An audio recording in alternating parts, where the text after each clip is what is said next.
قومی cricket team کے chief selector انضمام الحق کا استعفی منظور، پاکستان کرکٹ بورڈ نے تصدیق کر دی۔ ترجمان پی سی بی کے مطابق انضمام الحق کے مختلف چینلز پر بیانات چلنے کے بعد استعفی منظور کیا گیا۔ انضمام کا استعفی گزشتہ شام تک منظور نہیں کیا گیا تھا۔ ترجمان کے مطابق انضمام الحق کے خلاف تحقیقات جاری ہیں، شواہد اکٹھے کیے جا رہے ہیں۔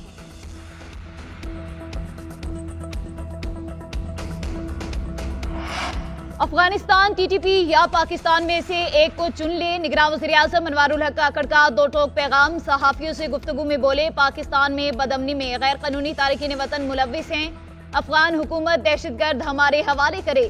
افغان و بری حکومت آنے کے بعد پاکستان میں دہشت گردی بڑھی، دہشت گردوں نے پاکستان کے خلاف اعلان جنگ کر رکھا ہے، افغان سرزمین پاکستان کے خلاف استعمال ہو رہی ہے، افغانستان کو دہشت گردی کے خاتمے کے پیغامات دیے، دہشت گردوں کی فہرست دی گئی، افغانستانیوں کے ٹھوس اقدامات نہ کیے، افغان رہنماؤں کی دھمکیاں افسوسناک ہیں۔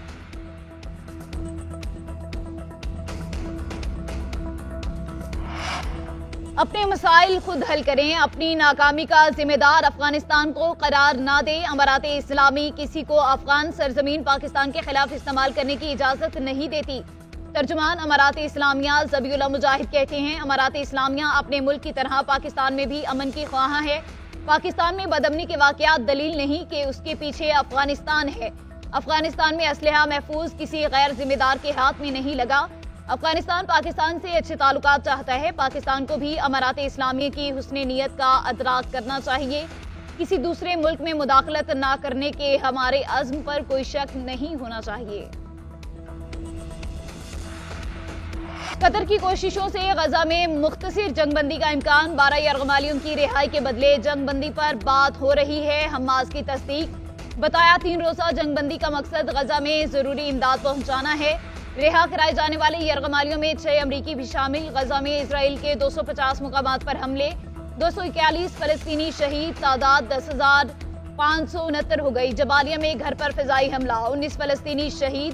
اسرائیلی فورسز نے خان یونس، نصیرات اور جبالیہ کے پناہ گزین کیمپوں پر بھی بمباری کی۔ فلسطینی وزارت صحت کا کہنا ہے اسرائیلی بمباری سے غزہ میں 26,475 افراد زخمی ہوئے۔ امدادی قافلے بھی اسرائیل کا نشانہ، ریڈ کراس کے 2 ٹرک تباہ، 1 ڈرائیور زخمی۔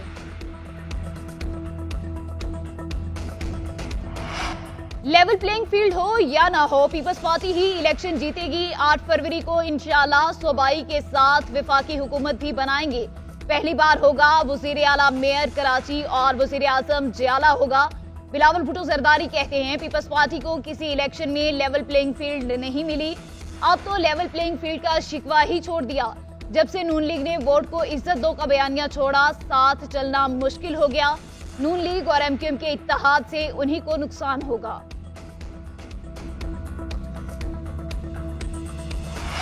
تحریک انصاف کو لیول پلینگ فیلڈ دی جائے، صدر مملکت ڈاکٹر عارف علوی کا نگراں وزیر اعظم انوار الحق کاکڑ کو خط لکھا۔ نگران حکومت کا تمام سیاسی جماعتوں کو ہموار میدان فراہم کرنا بے حد اہم ہے۔ بنیادی حقوق، مساوی سیاسی میدان سے متعلق پی ٹی آئی کے خدشات پر غور کیا جائے۔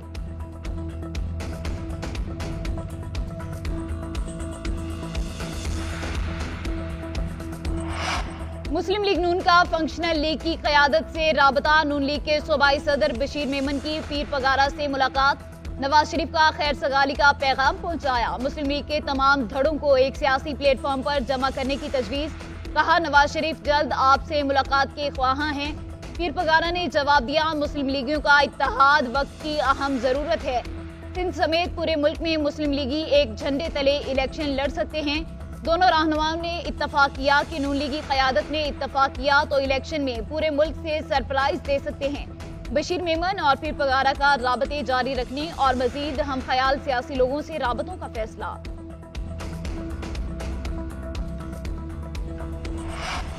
شاعر مشرق، مفکر پاکستان علامہ محمد اقبال کا 146واں یوم پیدائش آج منایا جائے گا۔ علامہ اقبال نے اپنی شاعری سے سوئے ہوئے ذہنوں کو جگایا، برصغیر کے مسلمانوں کو خواب غفلت سے بیدار کر کے نئی منزلوں کا پتہ دیا، خودی کا فلسفہ پیش کیا۔ اقبال کی سوچ آج بھی ہمارے لیے مشعل راہ ہے۔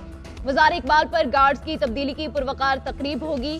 پاک بحریہ کا چاکو چوبند دستہ اعزازی گارڈ کے فرائض سنبھالے گا۔ یوم اقبال پر ملک بھر میں عام تعطیل ہوگی۔